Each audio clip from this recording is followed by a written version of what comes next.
Welcome back to the shop, Mini RC, everybody. I'm Ken, and today we are kind of going back to our roots. Well, kind of our roots. We're going to something really small, not super small, but small enough. It's a micro. It's the FX132, 135, depends on the body and things of that nature. But they're the Orlandoos. They're basically Orlandoo Hunters. But this guy is the Furitek, ready to run. They're basically all pre-built. Usually you have to build Orlandoos from the ground up, and they're very tedious. And I've heard people break parts all the time and whatnot just because they're small, and you know, not a lot of people build the little guys, but these guys are tiny, and we're going to show you the value in this. They are a little pricey, but there's a reason for that. One of them is they're already built. And if you don't want to build something this small, this is the way to go. And they also come with the Furitek brushless system, guys. The brushless system for these little guys is nuts. And that system alone is worth almost the value here. When you start to put everything together and price it, you basically come up with the same price, if not more. So if this is what you're looking for and you don't get enjoyment out of building something so small, and even if you do and you just don't have the time to build it, right? Like, these guys might be the answer. We not only have the rock bouncer, this is the Mount Etna. We also have this guy here. This is the Trail Hunter. It's kind of a Defender style. And then this guy, which is called the Nomad. It's kind of a SUV. I don't know. What is that? What kind of vehicle is that, guys? You tell me in the comments below what you think that is. Anyway, we're going to open these guys up, show you what they're about. We even have some new crawler tracks that we're going to drive these on that are made for the Kyosho Mini Z and Orlandoo sized vehicles. So basically 120, the true 124th, all the way up to or all the way down, I guess down to 135, 136 scale. So those are going to be awesome too, and those will be in the video. Yeah, I'm going to dive into these. I don't think we're going to take them apart, just because that'll be super tedious, but we're going to go through all of the different features and just kind of show you what's cool about the Orlandoo series or platform, and why the Furitek is a value for sure.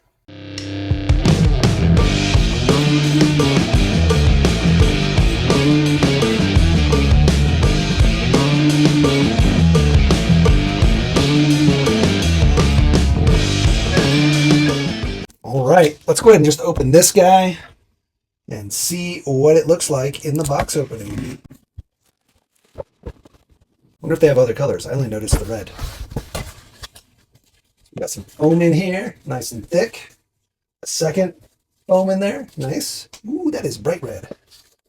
Looks like we've got the Lizard Pro. This guy's a Lizard Pro 132. I wonder how that's different than a normal Lizard Pro. Does go up to 3S. 4.4 volt to 5.5 volt, 2.5 amp. Interesting. So it's less voltage than a normal Lizard Pro on your BEC, because those usually are 5.5 to 6, I believe, or 5 to 6.5. I can't remember. Anyway, looks like we got some bits. Oh, there's still stuff to add on. So you've got like light guards here, actual light cover. So it's not totally done, but it is assembled. The hard part. This is the hard part, guys. The hard part is this stuff. So getting all this assembled, looks like it's good to go. Looks like we got LEDs in there. Yeah, there's still a little bit of assembly required on these guys. Looks like. Interesting. Okay, let's set that guy next to the box. There's our charger. So we're just going to be using a regular USB charger. I'd recommend getting a hobby grade for sure. That's a good amount of foam in there. Pretty protected. My assumption is it's a fly sky like all the other RTRs lately. Nice.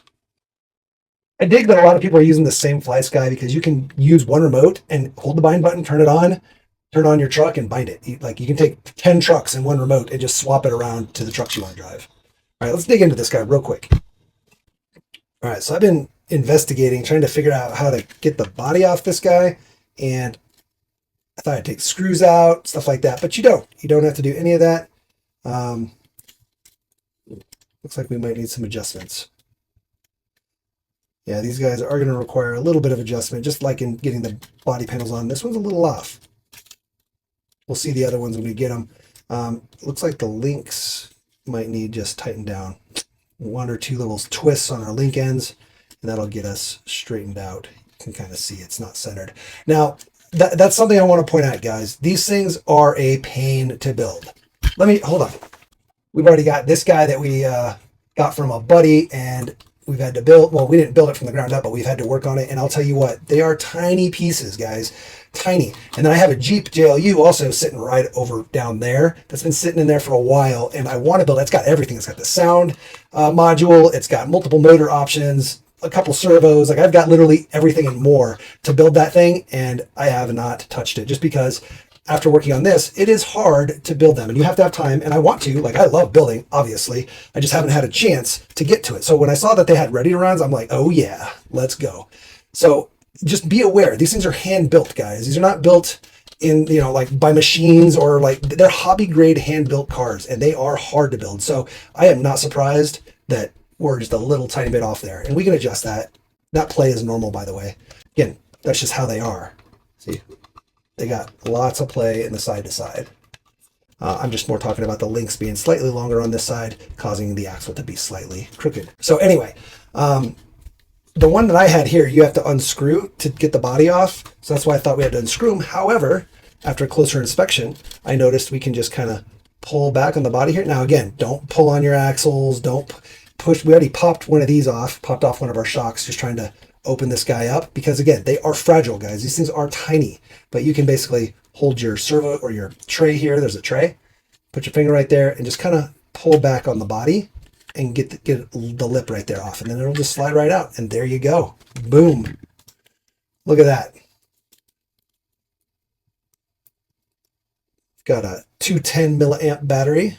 Look at this little tiny outrunner, guys. It's tiny. We'll get some stuff and start comparing it, but yeah, I just wanted to kind of start as we box open to this and just, you know, there is some assembly that you may have to do, some adjustments you may have to do. That's part of what makes this hobby fun, in my opinion. But these guys are difficult to work on. So if you do not want tiny screws, maybe this isn't for you. If you break something or have to adjust something, you are going to have to get in there and work with some tiny stuff. All right, so there's all three of them. This is how they came, straight out of the boxes. With the remotes, right? We showed that. Our charger. These two guys each came with a bag of exterior bits, basically light covers and the panels and the grills, all that stuff you're going to have to install. So they're not full, completely done, ready to run, but they're ready. I mean, you can run them like this, but if you want all the details, which you're going to want, you need to add that stuff. So you're going to need a little bit of glue, and we actually, there's no manual that comes with these guys, the Orlandoo manual. There's just the Furitek stuff, so all of the different Furitek information. But as far as putting these bits on, you're going to want to use the manual. It's like putting a model kit together. And it shouldn't be too hard at all, but we'll put a link down in the description that shows the manual. We'll also show it because we're going to go through and we're going to add it on one of them at least and kind of show you what's involved there. But again, we've got the Mount Etna here. So the name Mount Etna is from a mountain or volcano that's in Sicily.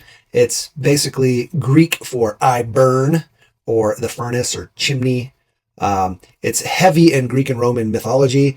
Basically, the god Vulcan had his blacksmithing forge underneath Mount Etna. So that's kind of where the name came from on this guy. And there's a whole bunch of mythology involved with it. But basically, it's a volcano in Sicily. So that's where that Mount Etna is. Seems like kind of a weird name, but it's pretty cool once you know what the name stands for. This guy here is the Nomad. And then the last one is the Trail Raider. And we'll go ahead and put the Orlandoo part numbers or model numbers below, so that if you have to look stuff up, you can basically go on Orlandoo's site, or even Tiny 4x4, which also sells Orlandoo kits to buy extra parts and whatnot. And even Furitek USA has some extra parts and whatnot, the stuff that's at least on these trucks, the axles, the drive shafts, things of that nature. If you're looking for upgrade parts, they may have some, but there's definitely a couple different websites out there. These are very niche. I mean, you're not going to find a ton all over the place as far as upgrade parts. But you can definitely find some, like I said, on Tiny4x4, amain.com. Definitely check out Furitek USA and Furitek.com for upgrade parts. We got these guys from Furitek USA, though, which we got them from there because it's fast shipping. They're based in the US, they're out of Illinois, and they have great customer service. So I just wanted to give a shout out to Furitek USA because they're awesome. I do want to go through and get some bits on these, so I think I want to go ahead and just do that off camera the next day. All right, guys, we got the Trail Raider bits and pieces all installed here.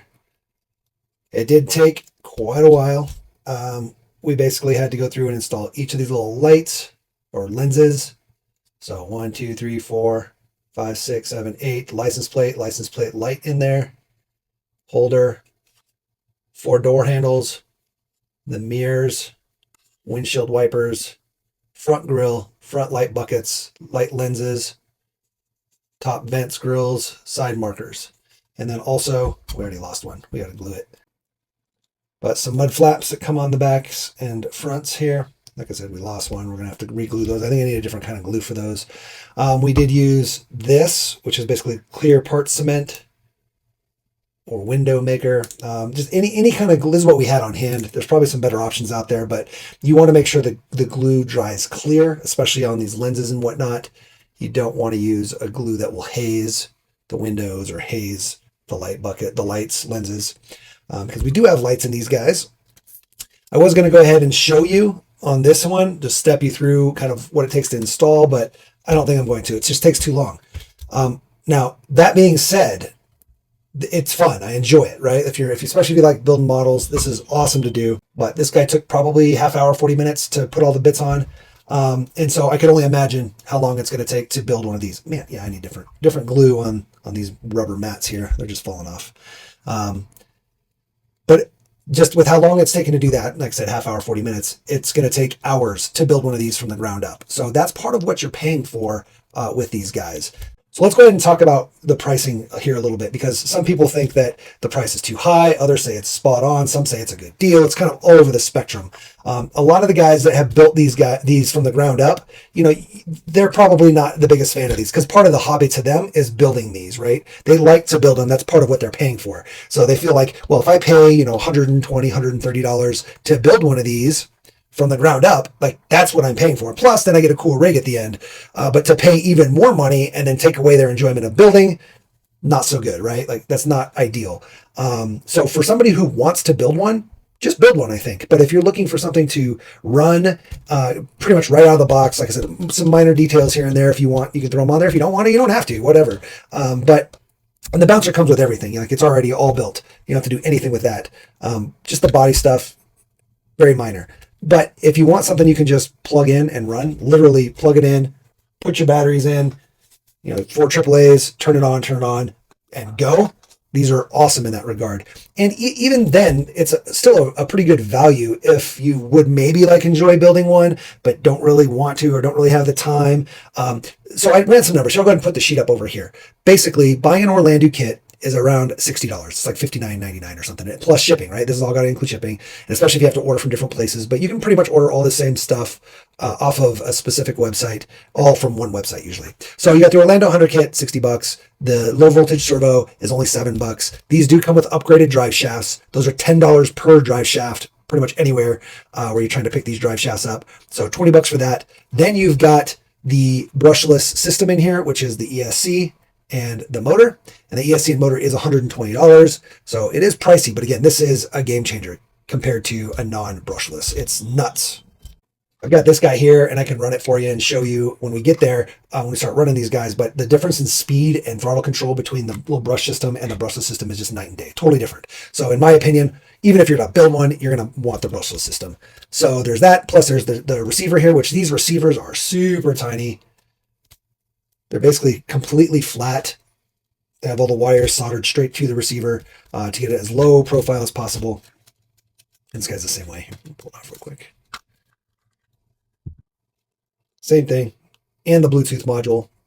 So the receiver and transmitter is another $30 from what we've got here. So we're looking at around, all said and done, to build it from the ground up is like $240, right? Plus hours of work. Again, half hour to do this. Imagine what it takes to build every link, ball joint, every tiny screw. It's going to probably take you 5 or 6 hours. It's going to take you a couple days. You're not going to be able to do it in one sitting. So even if it took 5 hours at $10 an hour, that's $50, right? So yeah, they're basically charging $33 to build it. And I would pay $33 to have somebody build me these all day long. On that note, we just bought the the Orlandoo Hunter trophy trucks. We got 2 of those, plus we got some upgrades coming, some metal upgrades for these that we purchased. But those trophy trucks, well, just like my Jeep, I don't know why I purchased the trophy trucks, to be honest, because I'm probably never going to be able to build them. But we've got the Jeep that's just been sitting, right? Like we've got this guy a while ago. Here's what it comes like. It just comes in pieces, right? Some tires, some home bits, your axles, like everything needs to be built. We've got a bunch of extra stuff in here. What's that? Something you know? Oh, screwdrivers, sticky tape, lighting kits. Look how little this guy is. While we're in here, I might as well show you. So there's the Jeep version. But again, this has been sitting for over a year and a half because we just haven't had a chance to get to it. We've even got the remote for it. Anyway, I really wanted the trophy truck, so we picked up 2 trophy trucks. They're on their way. We even got some aluminum upgrades for those. So maybe stick around and subscribe and hit the notification bell so you know when new videos come up. And hopefully we'll be able to get a video on the trophy trucks up. We've already got these guys, so the Jeep has become less and less priority once I had this and that and whatever. So, but the trophy trucks are totally different story. I'm obsessed with that. I want them so bad. So we'll see if we can get one of those built. Anyway, going back to the moral of the story, 5 or 6 hours, you're only paying $30. If I could have the trophy truck, if I could make $30 and somebody build me the trophy trucks, I'd do it all day long. Hell, I'd pay $50. So there's a value in that, right? And again, I love building. It's just I don't have time, right? And if I do have, maybe I would build one trophy truck and then have somebody else build the other trophy truck. You know, just have that experience. But just even as these are, tinkering around with them, super easy. Just you got to be able to deal with small parts. We did fix this guy's alignment issue on his rear axle, so now the axle lines up just fine. Just took a little bit of rethreading on our link ends. But building even one without any of the brushless system, like I said over here, we'll show it again, $60 for the Hunter, $7 for the servo, $20 for the drive shafts. The little motor is only $6, but then you've got to get the speed controller, which is $14, and a radio system, $26. And then again, the LiPo. Actually, we didn't even include the LiPo in the first numbers, so $247 to build it from the ground up. Even better. It's only $23 is what they're charging you to build one. Man. So in that regard, I think it's a huge, huge value. And I know this is a long video, sorry guys, but I just want to talk about these. You know, we got 3 little, tiny, awesome rigs here. So there's a lot to go over. But I just wanted to kind of put out there why the price is what they are. You know, Furitek's not getting rich off selling these. They're a super niche market. They're doing it kind of as an experiment to see, do people want super small scale RC cars? And I think that that's super awesome for a company like that to do. You know, you'd never see that from a much larger company. You'd never see, you know, huge Axial or Traxxas come out with this type of ready to run for people to experience. Even though these are not Furitek chassis, you know, they're built by Furitek. They're RTRs built by Furitek as far as the assembled by Furitek, I guess. Plus their ESC and receiver and all that kind of stuff. They're trying to get us cool stuff, right? And I think that's super important. And you guys, the people that are disappointed with the price point need to understand what goes into it, right? But again, I totally understand if you are valuing an Orlandoo kit as a build experience. You are paying that $143 because you want to build it, right? If you don't want to build it, though, that's a horrible value. Like you don't want to spend any money to build anything because you don't want to build it. So that's where these come in, and I think that's where there's a huge value in these. And again, you're not even paying that much more, right? You're basically, when you compare the two, you pay $143 for the lowest end, cheapest version you can build, right? Or you pay extra $100 and get the brushless setup, total brushless setup. I think it's basically cheap, and you don't have to build it, right? Like you pay $100, you don't have to build it, and you get a $120 brushless system. I mean, that seems nuts to me. That seems like a really good value. Yeah, I don't know how else to put that. There's the numbers though. Anyway, let's dive into the trucks.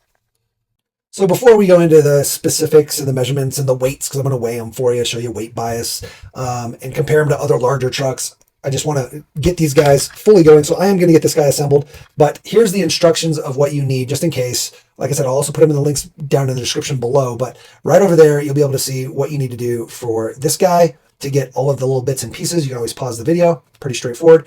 And then we'll move on to this guy. Here's all of the instruction pages that you need for putting the body parts onto this guy. Just because I'm including that stuff easy, both here and in the description, because it's not always the easiest to find, and they weren't included with the trucks, which is interesting to me. They should have printed out those pages and included them, worst case, or include the whole manual if they had the whole manual. I don't know how they acquired the kits to build these. I don't know if they were just sent strictly parts or if they were sent entire kits. I assume they were just sent strictly parts bags, and just because of cost-saving measures, right?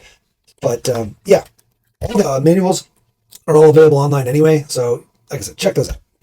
Let's get this guy all assembled, and then we're going to start weighing and comparing and driving and yeah, all the fun stuff. All right, let's go ahead and weigh these guys out. We'll start with the Mount Etna bouncer. Right out the box, how it comes. Well, with our sticker, we added a sticker on there. Can't really see it in the glare. Bam. But besides that, even with our sticker, 5248 seems good. The scale only goes to a 0.1 gram accuracy, and the smaller you get, the lighter you get, the more accurate you need the scale to be, but still seems good. We're getting pretty consistent 5248. I wonder if our battery plug is actually causing the weight to be heavier on one side, because you can see our side-to-side weight, or maybe the battery. It's probably the battery there is a little bit heavier than the ESC, so that's why we're not getting a 50-50 there. Interesting. But overall, 92.7 grams, basically 93 grams. That's wild. Let's go ahead and do the Trail Raider here. Yeah, and as expected, 45-55. These guys are heavy in the back, for sure. Kind of bulky. We're looking at 129 grams. And then the Nomad, same thing, 45-55. 133 though, 133 grams. It's heavier. Interesting. This guy looks bulkier, doesn't he? 133 grams versus 129 grams. So 3.5 grams heavier. I wonder why, because they're the exact same. We even got mud flaps on this guy. Oh, you know what I bet it is? I bet it's the glass. This has glass. This glass piece of plastic is doubled up under here and here because it's like a solid piece, I believe. Yeah, because of this. Whereas this guy, the glass only goes around, right? It doesn't have the plastic for the glass up in the roof. If it does, it's very minor, just around the edges. So I bet you that's a big part of it. Because they both have tires. Also, we're at 52-48 side to side here. This guy's probably going to be the same. Very close. 51-49. Yeah, pretty cool. We also have some upgrade wheels and tires we're going to put on the rock bouncer. We've got foams in the rears and no foams in the front. So this is a no foamer. That's a no foamer. We want the foams in the rears to help kind of stiffen up the rear, and the no foams in the front to help grab the rock. Anyway, this is going to be around 39 grams for these guys. I don't know what the current wheels and tires weigh, but we'll do a weight before. We'll throw these on, do a weight after, see if it changes our front to rear weight bias. The foam should add a little bit of weight. What do we got here? 19.6 versus 19.4, so 0.2 grams for the foams. Not enough to even register a percentage, but these do add some extra weight. They're true beadlocks. There are not a lot of these out there being made by people. These are a collaboration between Tiny 4x4 and somebody else I am spacing out right now. But you can definitely check them out on Tiny 4x4. Very, very cool. And they've got different tires too. So these are a little bit bigger tire. A little more balloony. Compound on the stocks actually feels a little bit more sticky, unfortunately. I kind of wish these were more sticky. I mean, they still feel good. Maybe they just need to be broken in a little bit. We'll see. We'll see. Let's get them on there and then we'll weigh it just to see the weight difference. So again, it's like we're at 93 grams. 92, 93 grams. All right, let's put them on weight. All right, got them all installed. They look good. I dig them. Let's see what it does to our weight. 118.6, yeah, that's going to add some good weight, kind of down low. As long as you don't overload your servo, we're definitely not going to overload our drivetrain and motor in this guy. That Furitek brushless is going to be just fine. My only concern might be the servo, because whenever you add weight to rotating masses into your wheels, it puts the most stress on your servo and your drivetrain. But this should be good. Yeah, that's a good amount of extra weight there. And again, it's low weight, so that's going to help us a ton. It's going to be awesome. All right. Well, that's fun. We also have, I just want to show these while we're here. We got some upgrade parts we're going to throw on the bouncer at some point. Got a aluminum skid, and then we've got these aluminum housing axles. These guys are nuts. These are also available on Tiny 4x4. We just drop the nut. Look at it. Look at that. How sweet is that? These things are tiny, guys. So to compare, here's an SCX24 axle. Here's an Orlandoo axle. Yeah, buddy. Talk about tiny. Kind of curious. 9 grams versus 25. Oh, this has a servo tray on it, though. But yeah, it just shows the weight difference. That's wild. 9 grams, guys. How crazy is that? The whole axle assembly. Jeez. Anyway, super cool. All right, let's go ahead and do some actual size comparisons. I'll show some different trucks with these things. So I just wanted to mention before we show the sizes why we decided to go with some aftermarket wheels on these. These tires, for some reason, just love to fall off. On this specific one, these ones I haven't had any issues with. I think it's the tire or how soft these tires are. They just constantly pull off the wheels, and you're supposed to glue them, but I really don't want to glue them just because I might end up swapping these tires to these wheels and whatnot. So I just went ahead and I bought these wheels and these tires to try out. And then, like I said, maybe I'll swap out back to these tires, but I wanted the wheels because I didn't want to glue the tires to the wheels. But if you're going to get one and you're not going to upgrade your wheels and tires, 100% you should glue your beads on these guys because they constantly fall off. Even when you're just kind of crawling normally, they can peel themselves off and whatnot. And they're kind of a pain to get back on when they're on the truck. You know, they're small. So anyway, I just wanted to point that out. I've had no issues with these two guys as far as the tires coming off though, but I think they're just bigger walls and softer tires. So it makes them come off a little easier, but can't go wrong with these things. They're awesome looking. The extra weight, like I said. All right, let's go ahead and do some size comparisons just to show you guys kind of some different sizes. Let's go ahead and start with one of the more common SCX24 Gladiator. Boom. Little guys can basically fit if this were a two-door with a bed, maybe like a C10. Maybe almost fit in the back of the C10. Let me grab a C10 actually. Boom, C10. I mean, you could fit it up on the roof, the bouncer. Almost like a side-by-side, right? They're tiny guys. They're small. But again, look at the detail on these things. We'll open them up and we'll walk through it all right before we drive. I just want to do size comparisons real quick. Here's a Mini Z 4x4. Okay.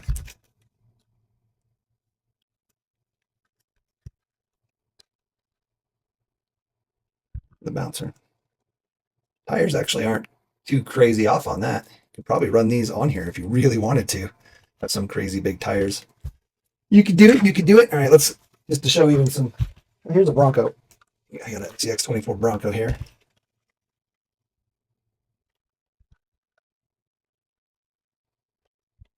Almost cover the truck with that. Just the back. It's funny. All right, let's do a TRX4M. Obviously much bigger, but there's your Defender versus your Defender. Yeah, buddy.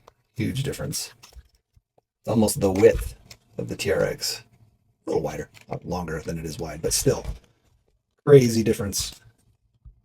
So I'm just showing you guys so you understand what you're getting yourself into here with these little guys. They are tiny, they are fragile. I mean, they're pretty they're durable for their size, but again, being tiny and having all the parts they have, pretty intricate. Here's some 176 and 164s. These are the little FMS, FPV bug racing cars. Kind of cartoony, but they're fun. I just wanted to show those. This is a turbo racing. This thing's really fun. We actually have a little track built for these. I'll have to show that someday. Okay. So 176 this is basically half the size, but 132. 164 is actually half the size. These are kind of goofy in proportions though.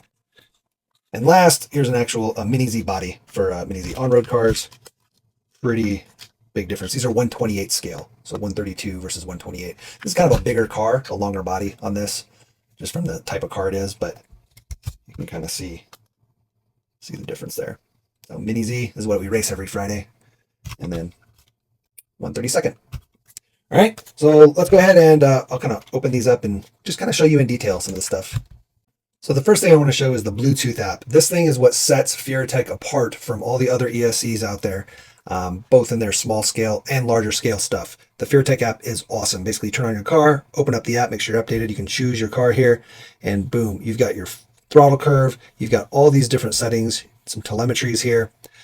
You can see the telemetry live as I give it some throttle. Look at that. You can see it going up 18%, 10%, 14%. Your ESC temperature, your voltage. Pretty freaking sweet. On top of that, you can adjust all of this stuff, the curve, your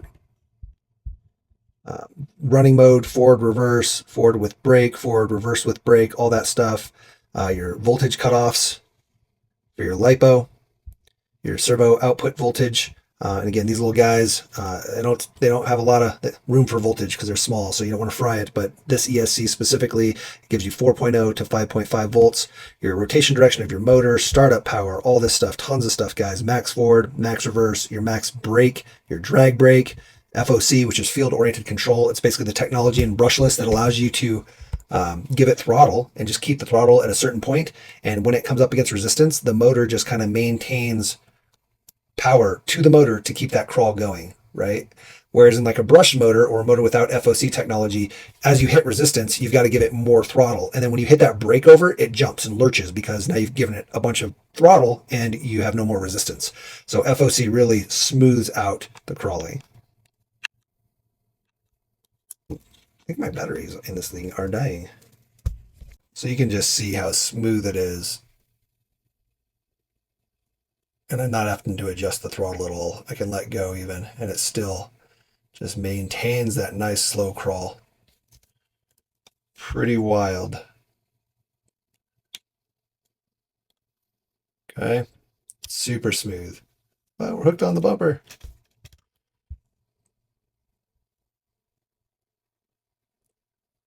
And we still have tons of wheel speed. Anyway, back to the app. So that's what FOC is for. Then you can even go into your throttle controls. This is where you calibrate your endpoints, your forward, your brake. Well, yeah, your forward, your brake, and your center. You always want to do that whenever you get a new ESC or transmitter. Always calibrate regardless of the ESC. They just make it super easy here. Your forward neutral, basically your dead zone. How much punch, neutral brake, your low speed control, how much you want FOC to stay, how long you want FOC to stay active throughout the throttle pull is kind of what that is. I've got a whole description of all these things. I'll put a video over here talking about where you can go and you can see everything in here. You can also go into your throttle curve and literally adjust it however you want.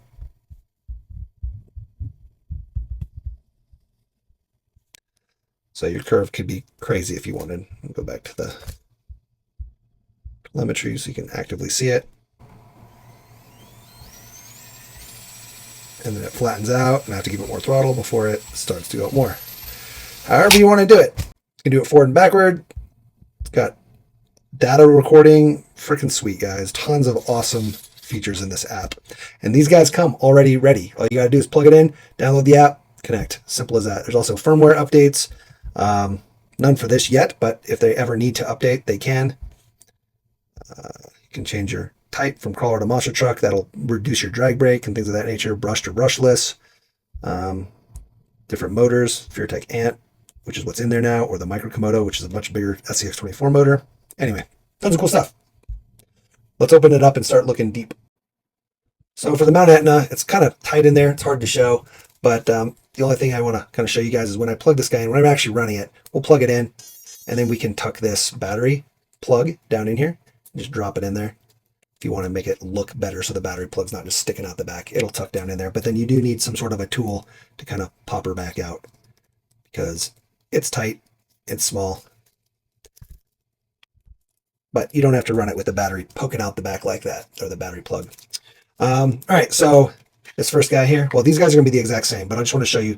I showed earlier, you can usually just kind of put your finger here. Don't pull on your axles when you take the bodies off of these things. You can bend links, break links, pop links off the ball joints. So on this guy, I found the easiest way to open it is just to kind of hold here on the battery tray, or this tray back here, and you can kind of squeeze the rear bumper and pull it down and forward, right? It's just this little tab here. See that? Okay, and then the front slides out. And then on this guy, kind of the opposite, actually. I kind of want to squeeze the bumper here on the front and then squeeze the fenders and pull down on the bumper. Okay, squeeze the fenders, push the bumper back. You can kind of hold on to these if you need to. Just don't pull on the axles. And there you go. And then the rear will slide out. Okay, you can probably do the same on the back here. Squeeze on there and pull it out, but I found the front to be easier. These guys do have LEDs like I showed. LEDs in the front, so you got headlights, nothing in the rear, but they do make light kits for the rear and all that stuff. Here's your motor and transmission. The motor, I'll actually show a picture of it. Here's what a brush motor looks like, or the motor without the case, or without it being put into the transmission. It actually has gearbox attached as part of the motor. And so all your gear reduction is kind of part of the motor, and then it goes into your transfer case or whatever transmission. Our springs are not oil filled. They're just, little friction dampeners. All of our links are metal rod, plastic link ends. And then these little servos, they're all plastic gear. I'll go ahead and put the stats right over here. But you can see their operating voltage goes up to 4.2, so you don't want to overvolt them. You'll fry them. But I'm sure somebody out there will make an upgrade servo if there's not already one out there. Maybe a metal gear servo. That'd be pretty sweet in this size. These would be really good for maybe even shift servos in the 24s and 18s, just these little tiny ones, because you don't need a lot to shift in those. So it can save a lot of weight. I don't know. Maybe we'll try one someday. Anyway, all those stats. These are ring and pinion axles. They're not worm gear, so that's pretty cool that they're ring and pinion. Our upgraded drive shafts there. And that's pretty much it. That's really it. Our receiver, like I showed earlier, is very small. It's flat. It's all soldered, so no pins. So if you do want to switch things around as far as your servo or your ESC, you're going to have to do some soldering. That's just kind of the nature of these little guys, though. Or the lights even, adding the light kit, you're going to have to solder. Yeah, I don't know. Put in the comments below if I miss anything, and I'll give you the info that I've got. I think we're good, though. It's pretty straightforward. These chassis are aluminum. The chassis rails are a C-channel aluminum chassis. Everything else is pretty much plastic, other than your links and your actual springs and your shocks. The shock housing body is plastic. All your link ends are plastic. All that kind of stuff. But yeah, metal chassis rails, metal links, and the internals are metal on these guys, though. All metal on the internals. You can see in there CVD. So there's no plastic gears in any of the gearing on this. The transmission and all of that is metal. So that's awesome as well. The metal's gonna be much more durable than plastic at that size. It's kind of why I'm surprised these are plastic geared servos, but I get it. An all metal servo would be awesome. Metal housing and metal gears, because that'd add a lot of good forward weight. That'd be super cool. Somebody needs to make that. All the Orlandoos that are crawler Orlandoos could definitely benefit from some forward weight bias, and a servo would be perfect for that. Anyway, let's go ahead and run these things. So I told the guys over at Crawler Trax we're going to be doing the Orlandoo review video and asked if they had any obstacles that would work, and they sent me this. Let's open it up. Oh, what is this? Oh, these are the new grip kits that go on the bottom of the larger obstacles. Oh, those are going to be awesome. We hear that these are great. We'll do a whole video on these. We'll show this stuff. Probably on the next obstacle that they do. I think they're going to be doing an upgrade kit for one of the obstacles. We'll show these in that for sure. But these are going to help you prevent your obstacle from sliding around on like a slick surface. It looks like they just sent us some... oh, wow. Look at that. How cool is that? Oh, what? Hold on. Oh, man.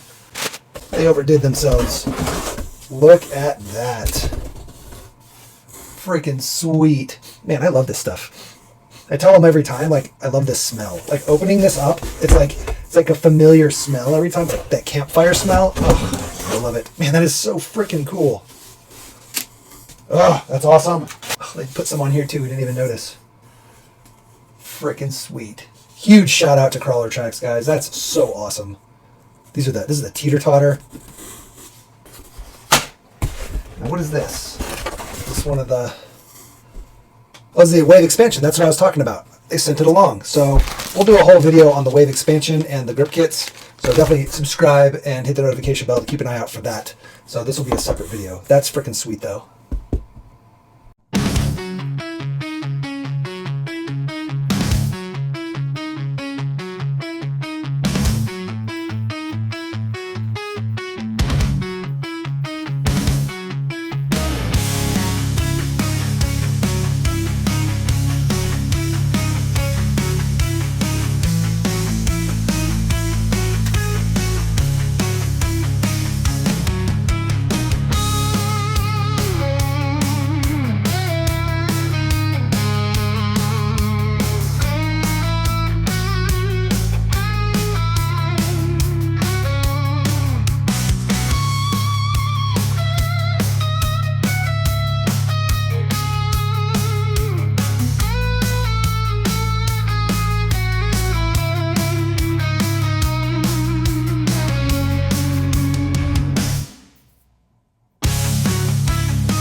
hope you guys enjoyed the video.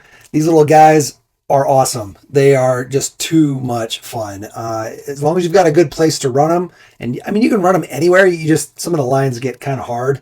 And even on this Crawler Trax prototype, I think they're going to have to make a few adjustments.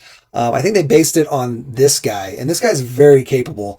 And it can take almost everything on here, no problem. But these more scaled guys, even like this guy here, little high on some of this stuff. They don't have quite the articulation or the tire size that this little guy does, but these things are going to be awesome for like the Kyosho Mini Zs or any of the Orlandoos. And I'm sure though, if they decide to come out with these, which if you guys want them to, you need to put it down in the comments below. They're looking for basically testing the market to see how many people are actually interested in picking up some smaller based obstacles for the Kyosho, for these guys, any other smaller, you know, true 124 up to probably, or down to 136 scale crawlers. But these things are freaking sweet. And just like all the Crawler Trax obstacles, they're going to be modular and do all that. Again, these are just super prototypes. I knew they were working on these guys and have been working on them for a while, just kind of on the side. Let them know I was getting the little FX132s, and they're like, we're going to send you out a prototype, even if we're not even close. But even as is, they're pretty dang cool. Anyway, these guys, desk crawlers for sure. Crawl them across your keyboard. You can crawl them outside if you can find the right kind of rocks, right kind of terrain. Again, the lines get kind of difficult because they are so tiny. I mean, look at that guy. He's tiny. Freaking cool. Again, they are pretty fragile. We took them with us to Beat the Creek in the middle of this video, and we rolled this guy off the table and broke a link on the bottom, and it rolled like 2 feet, fell just right. I mean, 2 feet's a pretty big fall if you think about it from a scale standpoint. 3 feet, maybe 3 feet. It might have been a 3 foot fall. Anyway, it fell onto the ground, into the dirt, and we broke a link off of the belly plate there. But I was able to fix it. Pretty simple, pretty easy.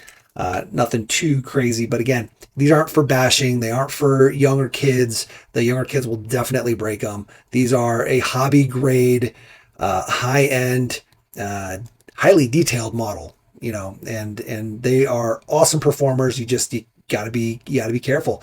They're small, fragile, and these Furitek motors are no joke. They will break stuff if you get in a bind and you just throttle out of it. You're probably going to break a drive shaft or a knuckle or a link or something along those lines. CVD. Anyway, I'm not trying to scare you away from them. These things are freaking sweet if you know what you're getting into. I just want to make sure you know what you're getting into. We did sell a few of them at Beat the Creek, and we did have one gentleman come back and say, you know, I don't know if this is for me. They're too small. They're too fragile. And he kind of got it for his kid, and he was just worried that his kid was going to break it. And his kid was a little older, but still, you know, kids. So anyway, guys, I hope you really enjoyed the video. I hope you guys learned something. These things are definitely cool. I love that Furitek was able to bring something to market that, yes, it's an Orlandoo, but again, they hand built them for us so that we can save a ton of time. And they really didn't charge, I mean, like I said, $20 maybe is basically the upcharge on building them for us, which is pretty nuts. So I definitely appreciate that Furitek is doing some out of the box products. You know, they're not for everybody, but they're for the people that do want something like this and don't want to build them. They are freaking perfect. So yeah, anyway, guys, if you got any questions, put it down in the comments below. I just want to give a huge shout out to all of our channel members. This is everybody that's a channel member. As you know, they get to see the videos early. They get to see with no ads. They get priority replies to comments. They get extra entries when we do giveaways. They also get access to our Discord. We have a Discord. So if you guys have a Discord, join our Discord, but they get member only access. There's a channel in there for the members only.